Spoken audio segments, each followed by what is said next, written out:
பாருங்க, கண்கள் மூடி நம்ம சின்ன ஜோத்தை பண்ணி செய்திக்கு போகலாமே. சர்வலோகத்துக்கு நிஜமாக இருக்கிற தேனின் பிதாவாய் தேவன் குமாரனை இயேசு பரிசுத்த ஆவியான கேட்கலாம். தெய்வமே, இருக்கிற நேரத்தில் நீங்கள் ஆசீர்வாதம் கொடுங்க. வந்த ஜனங்களோட நீங்கள் பேசுங்க. வராத ஜனங்களை சீக்கிரம் புரிதும் அப்போ சேருங்க. தாவீது குமாரன் இயேசுவை நீங்கள் அப்படி செய்யப்படுற காஸ்தோம், நடக்கிற காஸ்தோம், நாம் பங்குபடுத்துகிற காஸ்தோம். முடிவென்றும் அடிமை மூடி வெளிப்பட்டு நீங்களே பேசு. ஒரு சொந்த வார்த்தை சுயபத்தி ஒன்று வந்திருக்கிறோம். கர்த்தர் ஒருவரே பேசி அப்பாதை நிறைவு பண்ணி நீரே மகிமைப்படுங்கள். வானத்தையும் உண்டாக நேசித்து நாம் தன்மையோடு ஜெபிக்கிறோம். ஜெபம் நல்ல பிதாவே. ஆமென். யோசுவா 1 தலைப்பு எடுத்துக்கலாமே. யோசுவாவிலே 1. ஏன்னா யோசுவா எனக்கு முன்னாடி பார்த்தனால எனக்கு யோசுவா பற்றி பேசணும் முடிவாயிடுச்சு. மாதிரி அப்படி பார்க்குறவங்க அமீன் கீழ் தள்ளிடுவான். சரியா? யோசுவா 1:1. ஆமாம், 269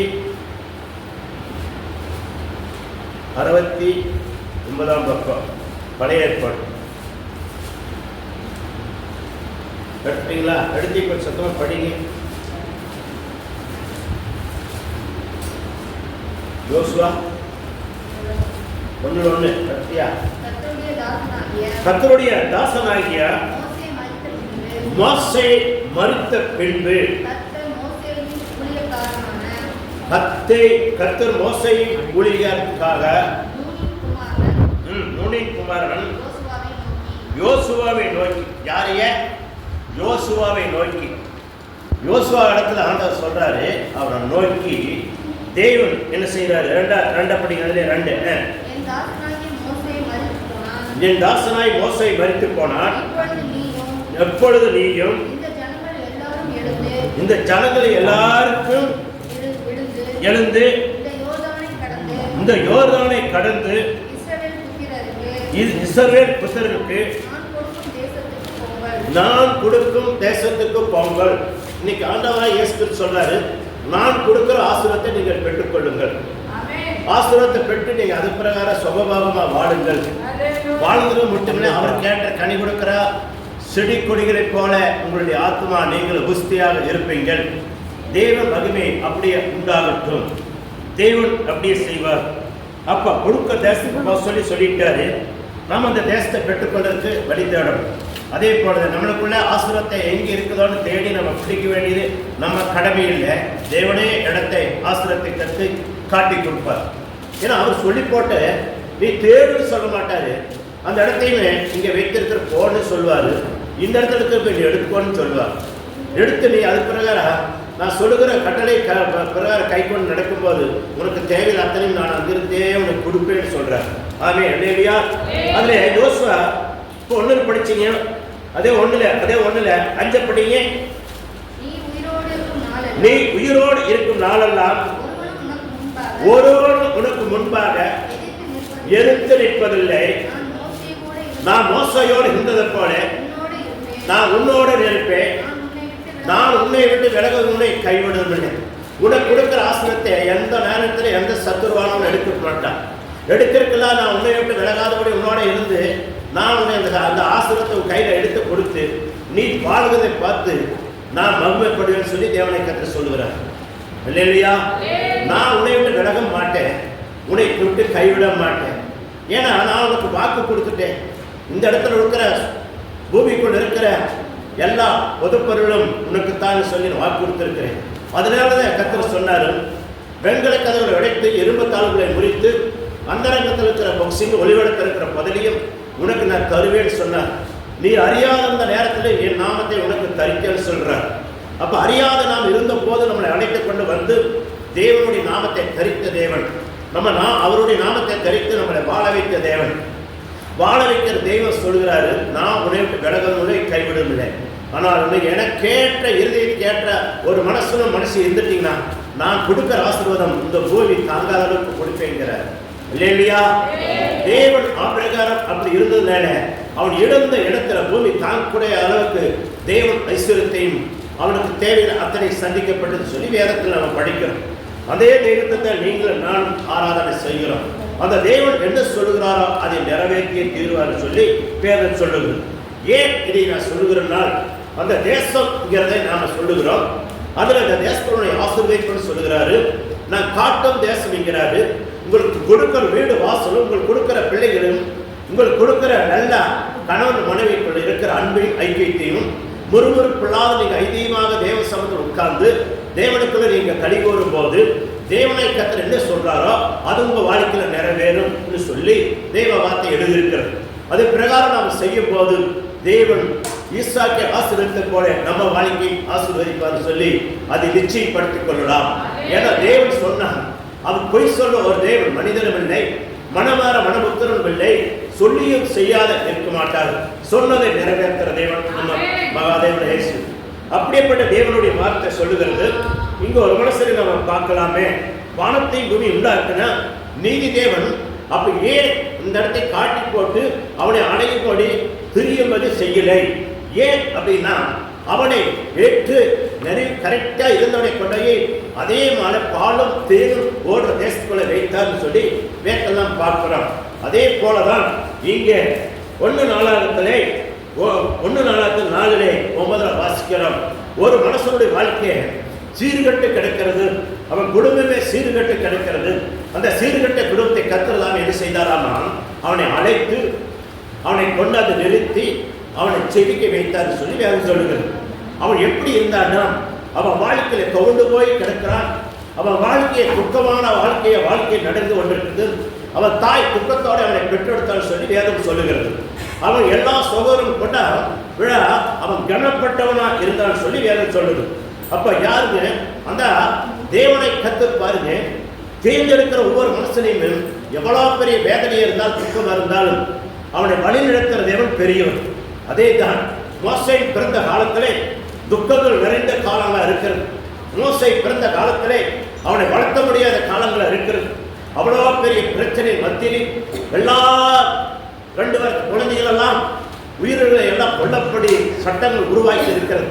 அவ்வளோ பெரிய பிரச்சனை மத்தியிலே மோசே பாதுகாக்கப்படுகிறது, பராமரிக்கப்படுகிறது.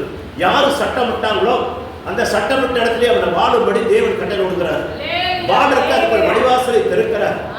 எந்த தாய் பெற்றெடுத்தாலோ அதே தாய் போய் அந்த பால் கொடுக்கும்படி அந்த தாய் வளர்க்கும்படி தேவன் நேர்த்தியாக மோசையை வளர்க்கிறாரு பார்க்கிறோம். அந்த தெய்வத்தை நீங்களும் நானும் ஆராதிக்கிறோம். அதே தேவன் அவருடைய வாழ்க்கையில நடந்த சம்பவம் பயங்கரமான துக்கங்களும் துயரங்களும் வேதனைகள் ஆனாலும் இருக்காத அளவுக்கு தேவன் மாற்றினார் சொல்லி பார்க்கிறோம். அவன் தாய் துக்கப்பட்டா, நான் குழந்தையை பெற்றேன், இந்த குழந்தையை நான் வளர்த்த முடியாதபடி இன்னைக்கு என்ன பண்ணுங்க, தண்ணீரை வேலையில செய்து பிழைக்கிற மதுபட வேண்டிய என்னுடைய சூழ்நிலை ஆகிவிட்டதேன்னு சொல்லி அந்த மகள் குமுறத்தோட கண்ணீரோட வேதனையோடு அந்த குழந்தை கொட்டாள். ஆனால் அந்த குழந்தையை விட்ட தாய்க்கு ஆற்றும்படி தேற்றும்படி அதே எங்க விட்டாலோ அந்த ஏரியாவில் இருந்து தேவன் அந்த மோசை எடுத்து வளர்த்தும்படி ஒரு ராஜாவுக்கே வளரும்படி எவன் சட்டம் போட்டானோ அங்கே அந்த காரியத்தை கர்த்தர் செய்தான்னு சொல்லி வேதத்துல பார்க்கிறோம். ஆமென், அல்லேலூயா. அந்த மோசையை அழைக்க கொண்டுதான் இஸ்ரவேல் ஜனங்களை வழிநடத்தி கொண்டு தேவன் செய்தார்னு பார்க்கிறோம். அந்த தேவனுடைய வார்த்தை பாருங்க, யாரை கொண்டு அத்தனை கஷ்டப்பட்டு வேதனைப்பட்டு துக்கப்பட்டு அவன் 40 வருஷம் அங்க காலத்தை கழிச்சு 2வது அவனோட சின்ன பிரச்சனையில அவன் உயிர் தப்பிச்ச போதுன்னு சொல்லி வெளியே வந்து அப்படியேப்பட்ட காரியங்கள் நடக்கும் போதும் தேவன் அவனை காப்பாற்றி ஒரு ஆட்டு மந்தைக்கு பித்தாடி அவனை காட்டி விட்டான்னு சொல்லி பார்க்கிறோம். அங்க 40 வருஷம் அவனுக்கு ட்ரைனிங் கொடுக்கிறார். ட்ரைனிங் கொடுத்து இந்த லட்சக்கணக்கான மக்கள் இந்த ஆட்டு மந்தையை நடத்துற மாதிரி நடத்த வேண்டிய காலம் வரும். அதுக்காக 1 நாள் 2 நாள் பத்தாது, 40 வருடம் ட்ரைனிங் கொடுக்கிறார். ட்ரைனிங் கொடுத்து அவன் அழைச்சு கொண்டாது வந்து அவனை வழிநடத்துறார் 40 வருஷம். அவர் 40 வருஷம் வழிநடத்த பிறகு யோசுவாவை தேர்ந்தெடுக்கும்படி தேவன் கட்டளை விடுகிறார்.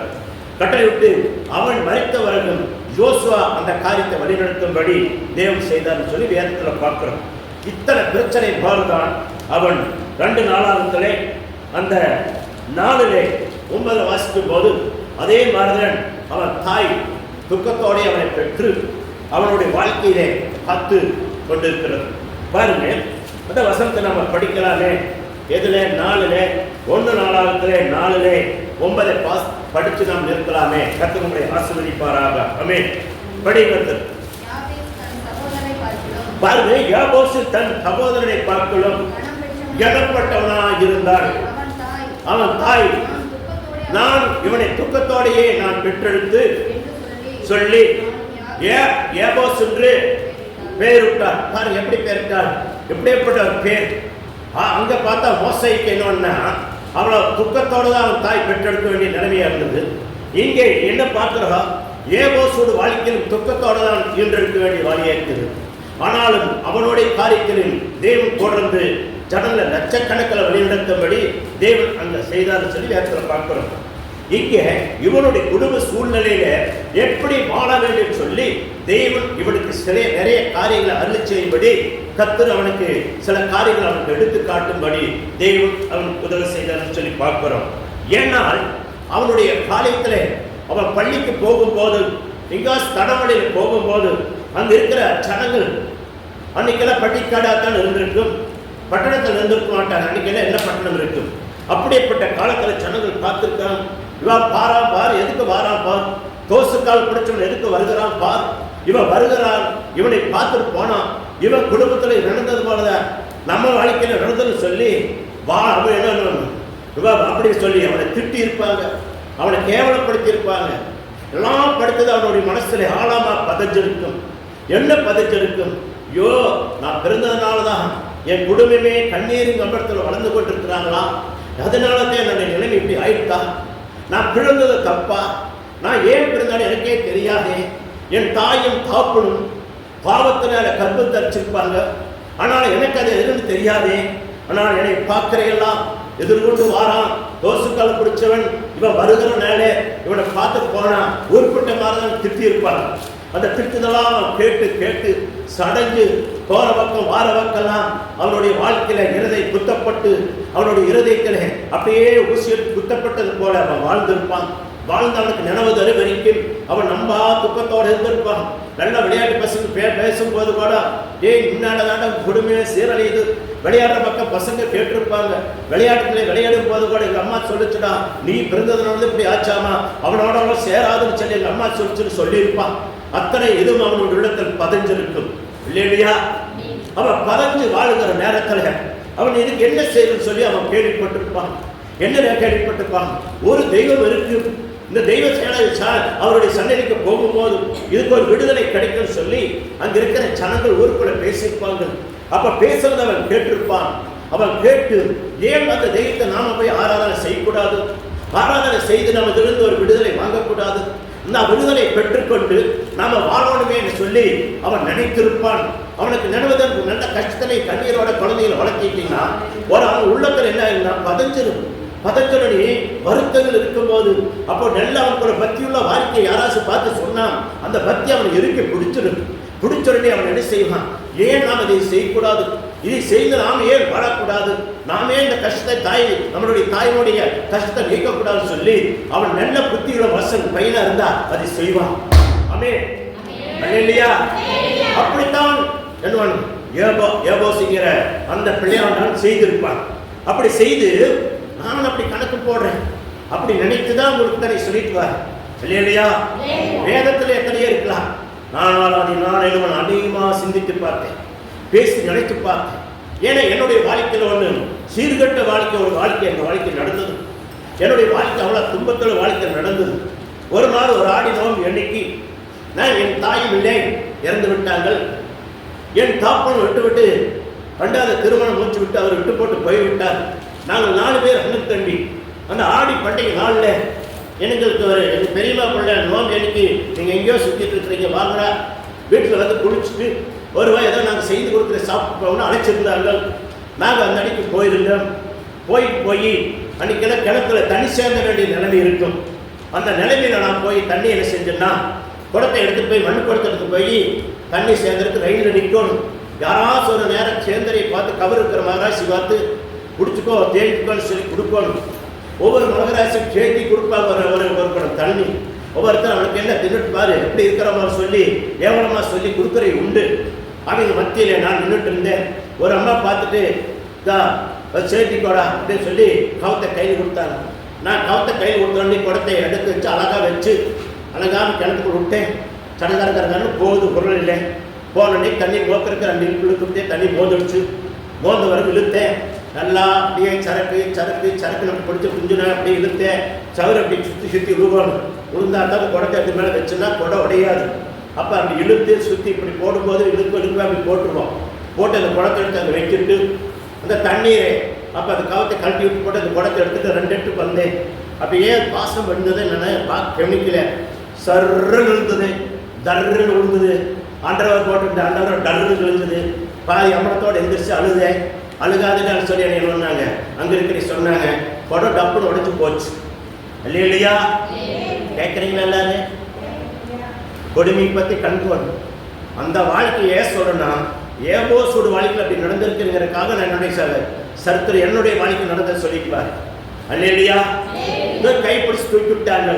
தூக்கிவிட்ட பிறகு எழுந்து குடத்தை உடஞ்சி போச்சுன்னு சொல்லி அது முன்னாடி இருக்க அந்த வேலை இருக்கும்ல பாப்பாடு அதை மட்டும் கையில் குறுக்கிட்டு விட்டுட்டு போனேன். மாமா பார்த்தாரு. தோஸ்கால் பிரச்சனை ஆகிட்டு எது கொடுத்துட்டேன். ஆடி பண்டிகை குடத்தை உடச்சிட்டு வந்திருக்கிறேன். இவங்கிட்ட நீ கொடுத்துட்டுருக்கிற பாருன்னு சொல்லி 2 திட்டு வாங்கினேன். திட்டு வாங்கிட்டு அழுதேன். கிழிஞ்சிட்டாயிரம் உட்காந்துருக்கிறேன். கேட்பார் இல்லை இல்லையா? ஏபோசோட வாழ்க்கையில் அப்படித்தான் நடந்திருக்கு. நான் கற்பனை பண்ணி நான் பேசிக்கொண்டிருக்கேன். அப்போ மாமா கொஞ்ச நேரம் ஆனே அவர் ஷார்ட் போட்டு அவர் என்ன பண்ணிட்டாரு, சைக்கிள் எடுத்துட்டு போயிட்டார். போனவர்கள் எங்கள் அக்கா கூப்பிட்டு வாடா வா இந்த பேர் ஜாயிலே இல்லையா வாங்க துண்டு உடைச்சுக்கோ வான்னு சொல்லி கூப்பிட்டாங்க. துண்டு நான் உடுத்தி கொண்டு எல்லாரும் தோசை எல்லாரும் சாப்பிட்றாங்க. அன்றைக்கெல்லாம் இது கம்பமும் சோளத்தையும் போட்டு ஆட்டி தோசை சுட்டுப்பாங்க. நல்லா மந்தமாக இருக்குது. பச்சை மிளகாய் தேங்காய் போட்டியில் எல்லாம் ஆட்டி வைப்பாங்க. எல்லாம் என்ன பண்ணுவாங்க, இது கட்டி கட்டி கட்டி எடுத்து வைப்பாங்க. தொட்டு தொட்டு தின்னுக்கலாம். நான் நல்லா ஆசையோடு தண்ணி கொண்டே விட்டுட்டு நானும் சாப்பிடலான்னு ஆசையோடு தான் போனேன். என் ராசியில் மண் விட்டுருச்சு. இல்லையா? அவ்வளோ கஷ்டமான வாழ்க்கையில் நாங்கள் வாழ்ந்தது தான். அதே போலதையோ என்னவனுக்கு ஏபோசுடைய வாழ்க்கையில் கஷ்டத்தில் வாழ்ந்திருப்பான். அவன் வாழ்ந்ததுனால அவன் நினைச்சிருப்பான், இந்த தேவனை நான் எப்படி ஆராதனை செய்தான் நம்ம வாழ்க்கை மாறு சொல்லி அவன் நினைத்து அழுதிருப்பான். அழுது கொண்டு போயிருப்பான். தேவாலயத்தில் போய் அவன் முறையிட்டிருப்பான். முறையிட்டு கேட்டிருப்பான். எப்படி கேட்டிருப்பான் நினைச்சு பாருங்க. அல்லேலூயா. நினைச்சு பார்ப்போம். நீங்க ஒவ்வொருத்தர் என்னமா நீங்கெல்லாம் நல்லா பசங்களுக்கு நம்ம ட்ரெஸ் போட்டுடுறோம், நல்லா பேண்ட் போட்டுடுறோம், விதவிதமாக சட்டை போட்டுக்கிறோம். காலங்கள் இன்னைக்கு வேற. அன்னைக்கு காலகட்டங்கள் ஒரு துணி இருந்தால் ஒரு துணி துவைச்சத்தை கட்ட முடியும். அவ்வளோ நிலைமையான காலம். நான் சொல்றது இப்போ எத்தனை 40 வருஷத்துக்கு மேலே நான் இருக்குன்னு நினைக்கிறேன். இப்போ எனக்கு கல்யாணமாகி 43 வருஷம் ஆகி போச்சு. பையனுக்கு 43 ஆயிரம் பெரிய ஆள். அப்போ பார்த்துக்கோ 45 ஆச்சுன்னு வச்சுக்கோங்க. அப்போ எப்போ நடந்த கதையை நினச்சிக்கணும். நீங்கள் அதுலேருந்து கொஞ்சம் செய்தி போட்டுக்கணும். நாளை பார்த்துக்க வேண்டியதே அல்லையா? அவ்வளோ கொடுமையான காலத்தை நாங்கள் வாழ்ந்தது போல நம்முடைய காலத்தில் எப்படின்னா இது பாருங்கள், எத்தனை ஆயிரம் வருஷத்துக்கு முன்னே நடந்தது அதுக்கு எனக்கு தெரியாது. ஏபோசை பற்றி அவன் வாழ்க்கையில் எவ்வளோ கொடுமையிலே வாழ்ந்துருப்பான் நினச்சி பார்க்கணும். ஒரு நல்ல அவனுக்கு போட்டுக்கிறதுக்கு ஒரு நல்ல ட்ரெஸ் இருந்திருக்காரு. நல்ல ஒரு வாழ்க்கையில் ஒரு பக்கம் படிச்சுட்டு போய் படுத்து தூங்குறதுக்கு ஒரு காரியத்துக்கு நல்லதாக இருந்திருக்காரு. அப்படிப்பட்ட வாழ்க்கை நடக்கும் போது தான் அவங்க எல்லாம் ஊரே சேர்ந்து கத்திரே தேவன் சொல்லி ஆர்ப்பரியம் செய்து போய்கொண்டு வந்திருக்கிறதை பார்த்து கொண்டிருப்பான். போயிட்டு வந்த வீட்டிலெல்லாம் செல்வாக்கு இருந்திருப்பாங்க. இவன் வீட்டில் செல்வாக்கு குறைச்சி வாழ்ந்திருப்பான். இப்போ வாழ்ந்ததுனால தான் இவன் ஒரு தீர்மானம் எடுத்திருப்பான். என்ன சொல்லி யோசிச்சிருப்பான் போய் நினச்சிப்பாரு. தேவரே என்னை ஆசீர்வதித்து என் எண்ணெயை பெரிதாக்கி தீங்கு ஒரு நாள் என்னை துக்கப்படுத்தாதபடி என்னை காக்கும்படி உன் பாதத்திலே பணிந்து துணிந்து என் கண்ணீராலே உன் பாதத்தை கழுதுன்னு சொல்லி அவன் அழுதுருப்பான் நான் நினைக்கிறேன். இல்லையா? பாதத்தில் அழுது கண்ணீரை கழுகி அவனுக்கு கண்ணீராலே தேவனுடைய பாதத்தை கழுகியிருப்பான். கழுது பொழிவிருப்பான். புலம்புற நாள்தான் அவனை கத்துறதாவே அவனை ஆசீர்வதித்தது மட்டுமில்லை, அவன் எல்லையை பெரிதாக்குறது மட்டுமில்லை, என்றென்றைக்கு அவனுடைய பேர் பட்டியல் வரும்படி தேவன் எழுதி வைத்திருக்கிறார். அப்ப உங்களுடைய பேரும் என் பேரும் தேவனுடைய பட்டியலில் வர வேண்டியதுன்னா பரலோக தேவன் உங்களை பார்த்து ஆசீர்வதிக்கப்படணும்னா நீங்க எப்படி பக்தியா இருக்கிறீங்க அதுதான் முக்கியம். பக்தியமான எப்படி காட்சி அளிக்கிறீங்க அதுதான் முக்கியம். ரெபிகா இன்னைக்கு வரல. ரெபிகா ஒரு சாட்சி சொன்னா அவங்க ஊரில் ஒருத்தருக்கு ரயில்வே டிபார்ட்மெண்ட்ல வேலை கிடைச்சிட்டாங்க. டிபார்ட்மெண்ட் வேலை கிடைச்சது முதல் சம்பளம் 20,000 ரூபா போட்டாங்களாம். 20,000 வாங்கி ₹1 கூட நான் செலவழிக்க மாட்டேன்னு சொல்லி அந்த காசை எடுத்துக்கொண்டு கோப்பி போய் பாஸ்ட் கொண்டு பண்ணி கொடுத்தா அப்படியாம. ₹20 ₹1 கூட செலவழிக்கிறா நீ கொஞ்சம் எடுத்துக்கொண்டு சொன்னா அப்படியாம. இல்லைங்க இந்த தெய்வத்துக்குரிய மறுபடியும் வந்து சொல்லி கொடுத்தானா கையெடுக்கணும். கொடுத்து போட்டு வந்தாடாமா. வந்து 2 மாதம் கூட இல்லையாமா அவனுக்கு சம்பளம் 60,000 மாறிச்சான். ரெபிகா சொன்ன சாட்சி. இப்போ நாம் இங்கே இருக்கிற எல்லாம் எப்படி இருக்கிறோம்? நேரம் நம்ம கஷ்டத்தில் வாழ்கிறோம், கண்ணீரில் வாழ்கிறோம்.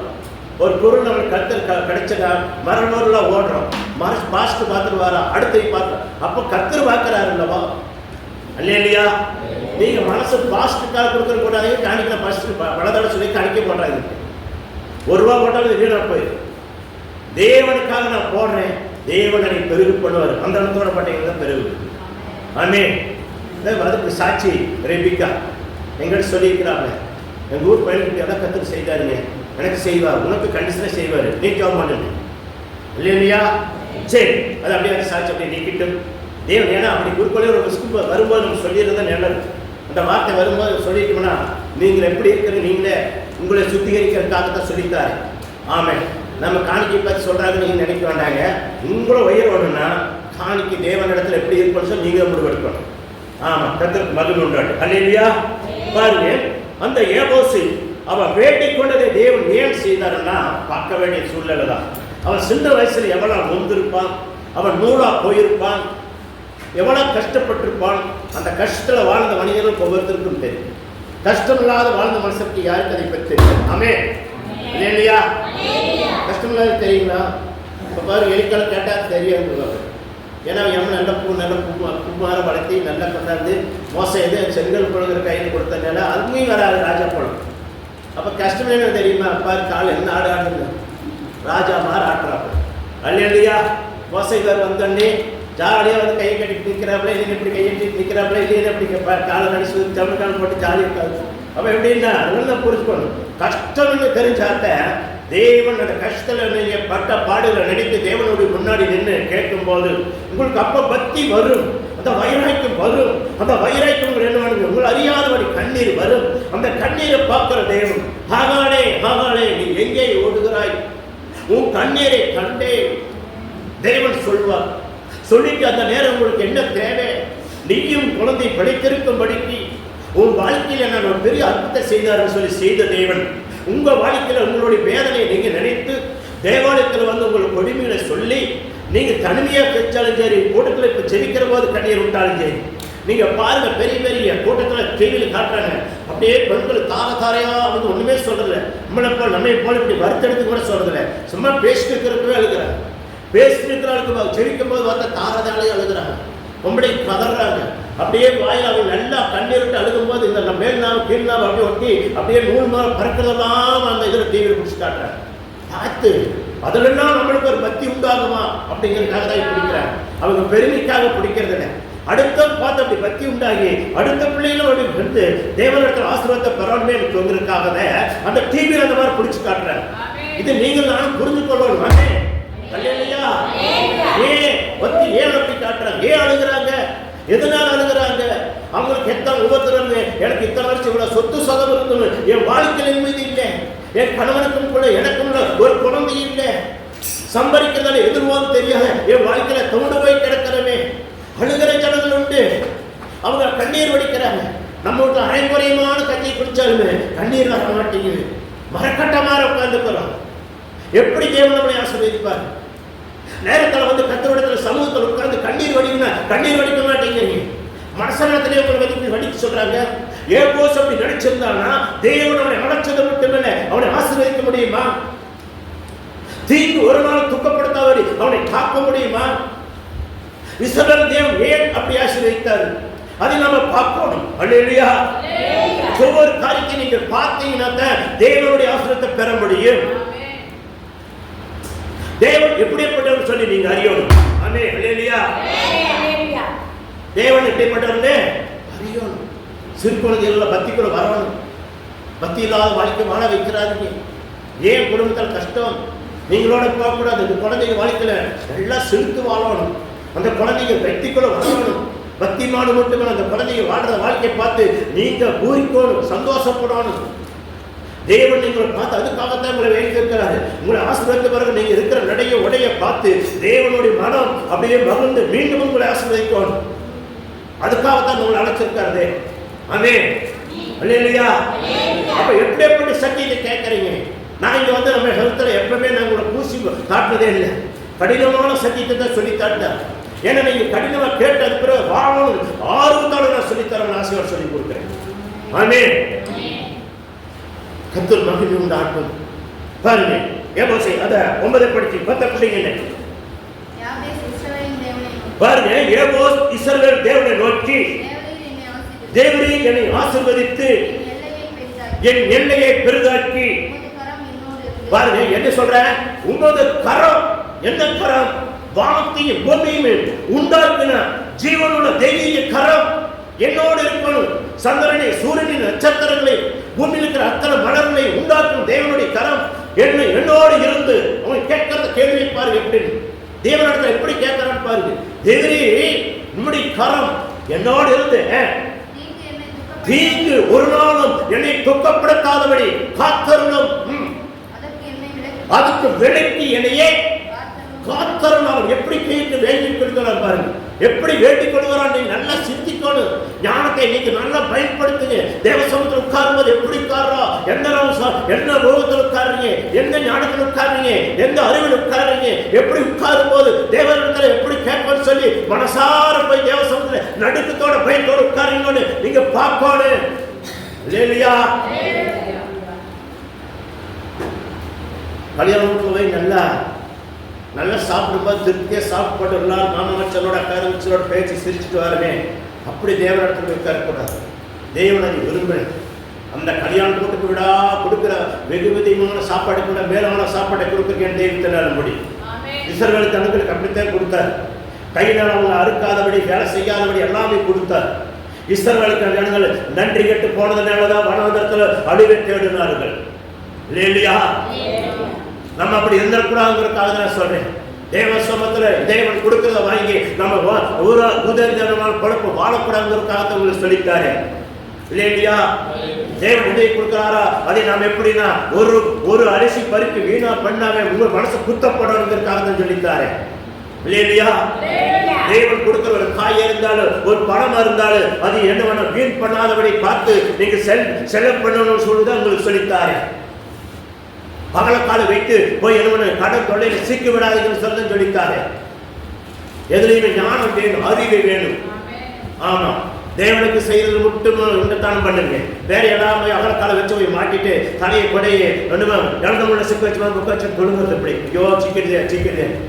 ஆனால் தேவனுடைய காரியத்தில் மட்டும் என்ன தானம் பண்ணுங்க. இல்லையா? தேவனுடைய காரியத்தில் முன்னாடி வந்து இந்த தானம் செஞ்சுவாரு. தாராளமா கொடுக்கிற இடத்துல தாராளமான ஆசீர்வதிப்பார். தாராளமா கொடுக்கிறவனுக்கு தாராளமான ஆசீர்வாதத்தை தருவார். ஏன்னா அவருடைய காரியத்தை நீங்க இறங்கும் போது அவர் உங்களுடைய காரியத்துல எதையோட செய்வார். இல்லையா? தேவன் அனைத்த விரும்புகிறார். என்னுடைய காரியத்தை செய்யும் போது உனக்கு என்ன தேவை அத்தனை நான் செய்வேங்கிறார். ஆமென். இந்த தெய்வத்தை நீங்களும் நானும் ஆராதனை செய்கிறோம். இன்னும் ஒரே வசனத்தை படித்து நான் இதை நேரம் வெயிட்டான நாளுக்கு நீங்க கொஞ்சம் முடிஞ்ச அளவுக்கு நேரத்தில் வந்தீங்கன்னா என்னோட நேர காலத்திலேயே இன்னும் நாம செய்தி முடிக்கலாம்ங்கிறது நம்ம ஆசையா இருக்குது. கர்த்தருக்கு முகமையாட்டு உண்டாட்டும். ஆமென். பாருங்க, இங்க ஒரு ஸ்திரீ பத்தி நான் உங்களுக்கு சொல்ல வேண்டிய நிலைமை வருது. சொல்லித்தாரு. ரூத்தின் புஸ்தகத்துல 1:20 அப்படியே. ரூத்தின் புஸ்தகத்துல 1:20 பக்கம் 335 பக்கம். ரூத்தின் புஸ்தகம் பழைய ஏற்பாடு. சீக்கிரம் எடுங்க. கைத்த போக்க இருக்காது, மனவன எடுக்கிறேன். ரூத்தின் புஸ்தகம் 1:20 எடுத்து படிங்க. அதற்கு அவள் ஏழை யாருங்க? அதற்கு அவள் என்னை நகாமி என்று சொல்லாமல் மாறாமல் சொன்ன. மாறால் என்ன? கசப்பு. நகாமின்னு சொல்லாதீங்க. எனக்கு முன்ன என்ன பேர் வச்சாங்க அந்த பேரையே கூப்பிடுங்க. நான் கிறிஸ்துல வந்து என்ன பண்ணேன், என்னை கர்த்தர் செய்தாருங்க. அது முடிச்சு படிக்குமா பாருங்க. சர்வ வல்லவர் எனக்கு மிகுந்த கசப்பே கட்டளை விட்டார். கர்த்தர் சொல்ல காரணம் பண்ணிட்டார். ஆனா இப்போ பெத்தலமாங்கிற தேசம் ஒரு அப்பத்தல் வீடு, என்றைக்கு குறையாத வீடு. எவ்வளவு பிரச்சனை வந்தாலும் அங்கிருந்து பாலவப்படி இடம். அந்த பிரச்சனை மத்தியில வந்து என்ன பண்ணுங்க, பாலும் தேன் ஓடின இடத்துல எப்படிப்பட்ட பிரச்சனை வாழ வைக்கிற இடம்.